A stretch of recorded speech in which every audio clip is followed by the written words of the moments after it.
So, Predator Badlands just dropped in theaters. 3 years after Prey, Dan Trachtenberg is back with another amazing entry. So in this video, we will be diving deep into Badlands. Why is it another amazing film, but also why is it an amazing Predator film?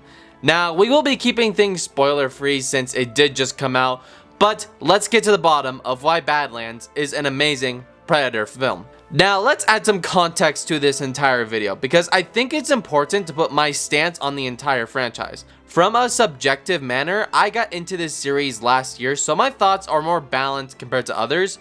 But let's go deeper and find out what makes this series work and fail. John McTiernan's Predator was a really good film.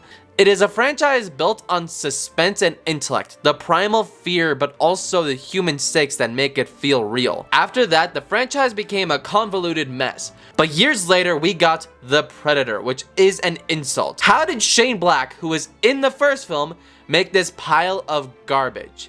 It's pretty mind-blowing. The film rarely works. Almost everything falls flat, from the story to the characters. But the film does even worse in its tone, editing, visuals, and final act. For the longest time, it just struggled to find an identity. That was until Prey came out and was actually pretty good.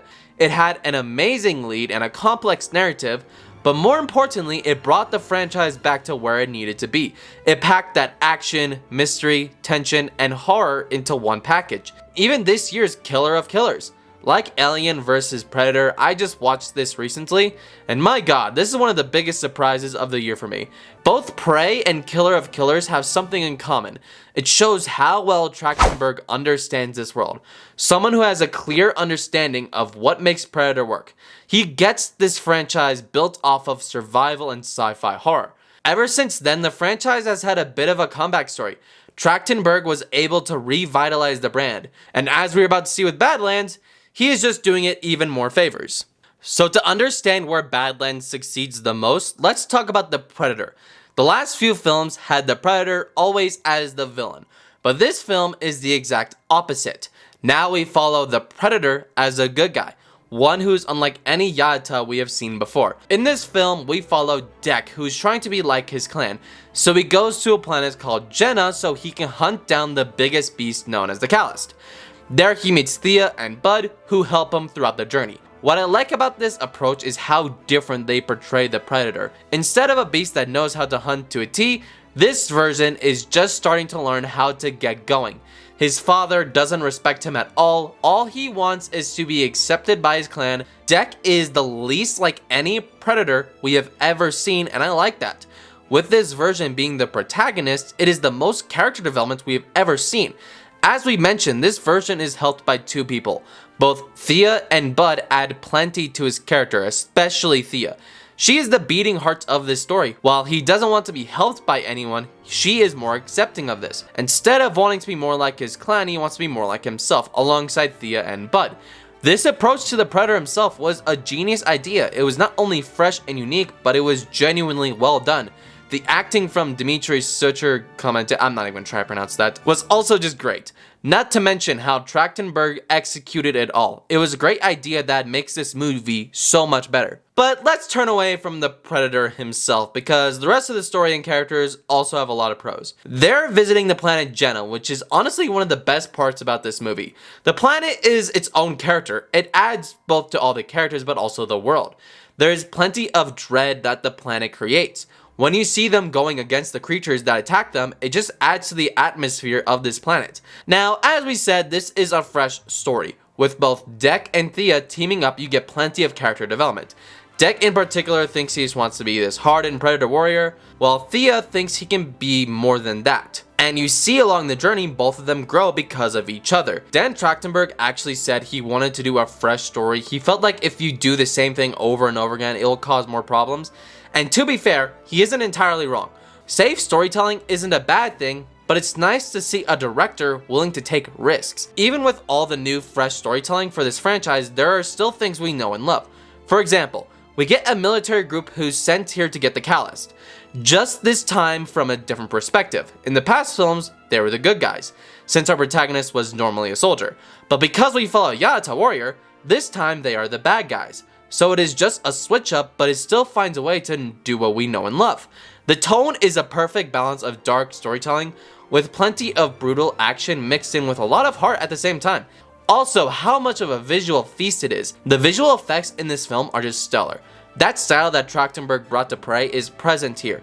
For a film with a $100 million budget, it looks like one of the best films you will see all year. That doesn't even mention how incredible the sound and score are. The sound design mixed with the score from Sarah Schachner and Benjamin Wallfisch is immaculate.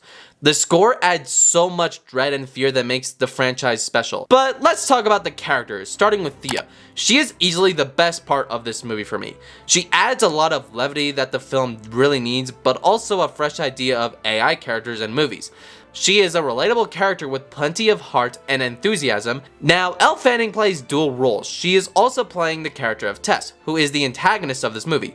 Unlike Thea, she is a real force of nature. She is cold and ruthless and has a specific goal: hunt down the Yautja and the Callus for human technology, and will do anything to get it at any cost necessary. But let's talk about Bud. I really like what they did with this character. Now, I can't give much away since that would go into spoiler talk. What I can say is this character is a really lovable creature. At the start he seems like competition on finding the Callus, but he becomes an unlikely ally and it works really damn well. Now, is this movie perfect? No. So let's address the elephant in the room. This movie is PG-13. Now, I had my concerns when they decided to turn a franchise born from an R rating into a PG-13 film, but the issue with this is that a lot of the horror and suspense can be taken out. Another thing I can say about this film is it is very over-reliant on CGI and action. Most of the film is very action heavy. Instead of a film that relies on practicality and real effects, we are forced to sit through plenty of CGI battles. The pacing also goes really fast to the point you forget what you've been watching. Most films that do this have a lot of those smaller moments hinder because of it. And that's what this film does. It goes so fast that the smaller moments don't hit as hard as they should. Now, we mentioned earlier that the character of Bud was a highlight, and I stand by that. But while what we got was great, at times it does feel very Disney coded. Let me explain. It's like something Disney forces into their movies to sell toys. Kind of like what Grogu does for Star Wars, or something around those lines. The final complaint I have is I can see more of the legacy fans being disappointed by this entry. This doesn't bug me since, as I said, I got into this series last year.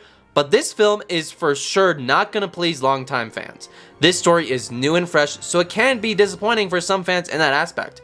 But for those like me, this is a perfect start for you as a Predator fan. Again, this film does have plenty of great moments, but it does have issues around pacing, overuse of CGI, and its PG-13 rating. Even if the issues are so minor that I just don't really care about it all that much. So after all of that, let's ask the final question. Why is this movie an amazing Predator movie? The film does something that for the past few years the franchise has failed to do. Have a new story, but also an understanding of why this series works. Back in 2022 when Prey dropped, it showed the best of both of these. Dan Trachtenberg knew what made Predator work. It had a strong lead from Amber Midthunder's Naru, going back to 1719 to a new point in the franchise. The film understood the fear and dread that came from Predator. It is for sure the most well-done Predator film since 1987. Dan Trachtenberg is the future of this franchise. When the first film dropped, it told us how to walk. Then the next few films made it go downhill into something that it wasn't meant to be. Fox made so many decisions that were so bankrupt it was staggering. Then Disney came in and brought in Trachtenberg to fix the brand, and that effort has paid off.